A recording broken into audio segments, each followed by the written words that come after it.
Oh, what's up, demons and demon nuts? Tis I, Atraxi, Demon Queen. Now, it's probably been a little bit on this boss, but I wanted to give an update on Plague Creeper. But before we get into it, as always, toss a like and subscribe down below. So this is probably going to be the final update for Plague Creeper. I don't see a last-minute meta change on this boss. We probably have about 3, maybe a maximum of 4 resets before this boss goes down. We are now below the 40% mark, which is below the execution mark.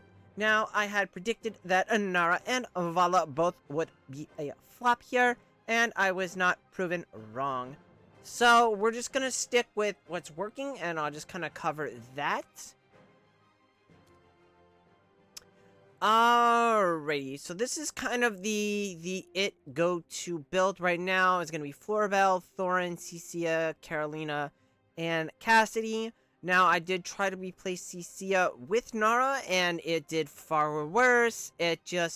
She just doesn't work on this boss, and we really want to go for that Graveborn build at this time. So, here's the setup and what it looks like. You can see all of our damage is coming out of Cassidy. So the fact that we plus 15'd her before that spider battle drill is really paying dividends here on this boss and getting us that number 1. Most everybody else's damage is inconsequential. It's more of they're providing debuffs and they burn down the ads pretty quick. But as you can see, most of the damage is coming out of Cassidy.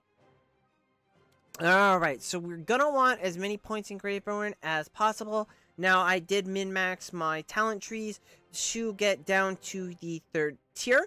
And I'll cover the talent side in a little bit. But I want to cover the formation here, right? So we have the double talents.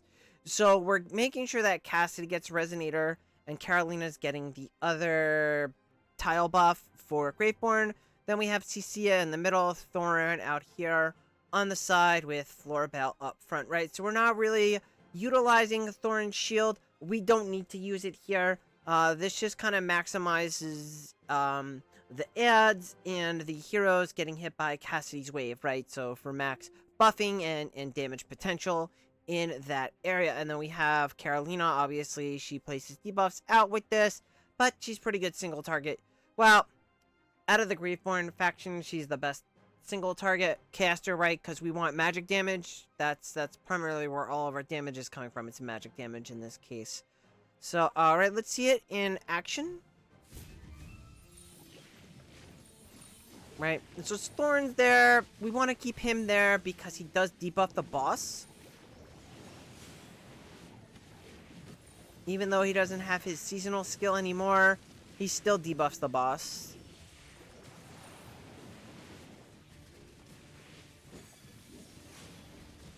Right, so you can see the squad shreds the ads pretty well.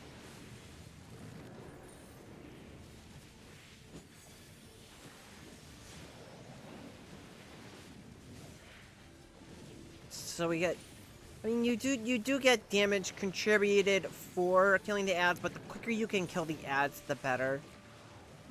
At least that's what I found.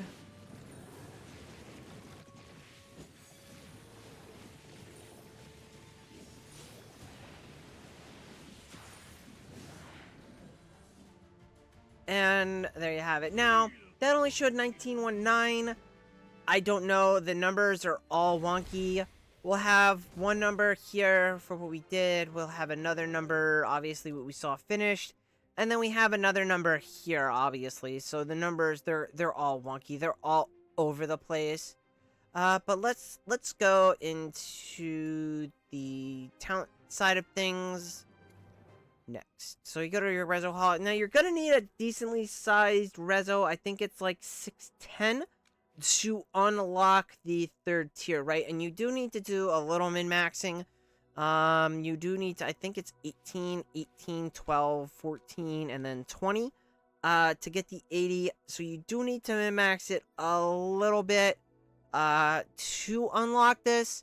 And you do need to get pretty high in stages. But basically what we're going for is we wanted to pick up the extra damage tiles here. Right? Then we have to grab this. because obviously when we want to try to unlock this. Now, we won't get this until stage 1190, just because the reds were only getting 15 every 10 stages, and I just mathed it out, so we would have to get to 1190 stage-wise to unlock this. Now, this would be a huge boon. 2 damage on this boss, and a very well maybe big on Shellbrute. And the reason why we're running this over the light bearers, and why light bearers won't contend, because if we do look at the third light bearer's talent, right, it's the prime carrier is defeated, a shadow remains, right? Prime carrier is not getting defeated on this boss. After a certain reso level, it just does no damage whatsoever. You see, we're not even running a support in the squad because there's just no damage on the boss. Maybe it was an issue early on in the boss fight, but it hasn't been an issue at all on this boss at this time, right? So no worry about anybody getting defeated. We just need the talent that pumps out the most damage, which is the Graveborn talents. And then we really want to get this, but again, we have to get to 1190. We're pretty far ahead of the pack, number 1 on our server in stages. I don't know how high the highest has been, but I don't think they're at 1190 yet. They could be close. Now, with a few more days, we could potentially get there. Stages changed, so it's going to be a bit more difficult to reach that point. We did also hit the dust issue. There is a dust shortage that starts at or around, I think it was 620? It was 630. Basically, it's the same issue where you just don't get the dust you need, right?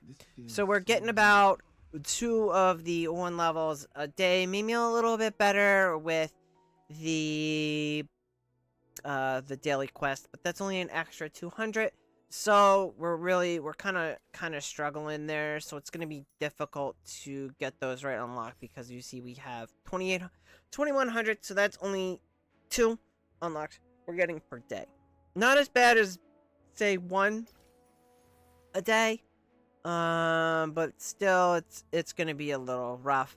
But again, at this point, I don't see a last minute meta change, because the only thing that I think that would have changed the meta would have been Vala pumping out extra damage, sub 50%, and Nara pumping out extra damage, sub 40%. But as always, it looks good on paper, but it just doesn't work out in practice. So what I think we're gonna have now is just that Flora Casa comp with the Graveborn team, and that's going to be your best damage. So we're probably at the point where you probably need to consider parsing, if you want that number 1 spot, or you want the top 50 spot, right? Top 50 is probably going to be a bit more doable.